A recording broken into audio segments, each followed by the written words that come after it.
America ने Iran पर हमला करके न्यूक्लियर ठिकाने तबाह करने का दावा तो किया, लेकिन ईरान ने इन हमलों से पहले चेतावनी दी थी कि अगर अमेरिका हमला करता है तो अमेरिका को गंभीर परिणाम भुगतने होंगे।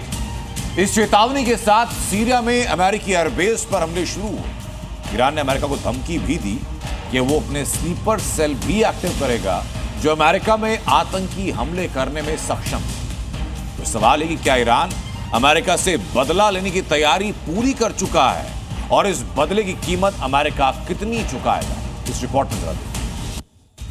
A stop to the nuclear threat.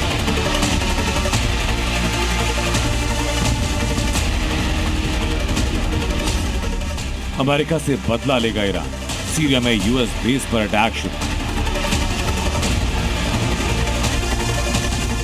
क्या ईरान ने यूएस में स्लीपर सेल एक्टिव कर दी?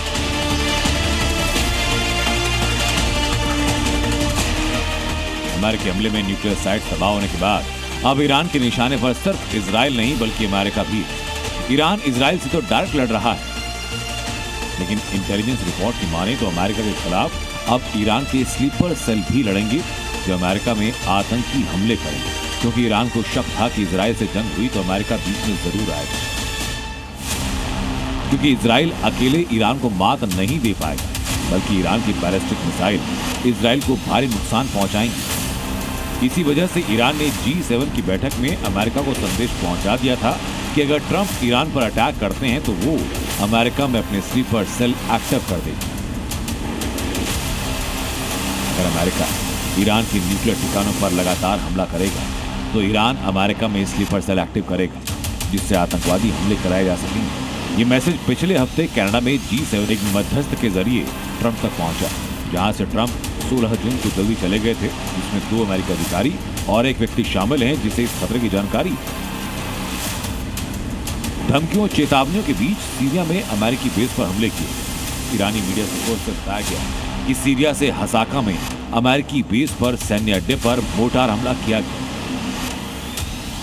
G7 में ही ईरान ने अमेरिका को इनडायरेक्ट मैसेज दिया, लेकिन न्यूक्लियर साइट पर हमले के बाद तुर्की पहुंचे ईरान के विदेश मंत्री साफ तौर पर कह रहे हैं कि इन हमलों के खतरनाक प्रभावों के लिए अमेरिका खुद जिम्मेदार हो।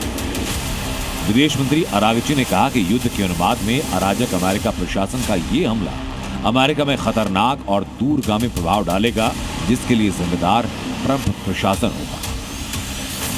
ईरानी विदेश मंत्री की इस चेतावनी के बाद कयास ये कि ईरान सपोर्टर आतंकी संगठन अब अमेरिका में हमले कर सकते हैं, क्योंकि ईरान के साथ ही हूती, हमास और हिजबुल्लाह ने भी पहले ही अमेरिका को चेतावनी दी कि अगर इजराइल के अलावा कोई भी जंग में आता है तो गंभीर परिणाम भुगतने होंगे। ब्यूरो रिपोर्ट, जी मीडिया।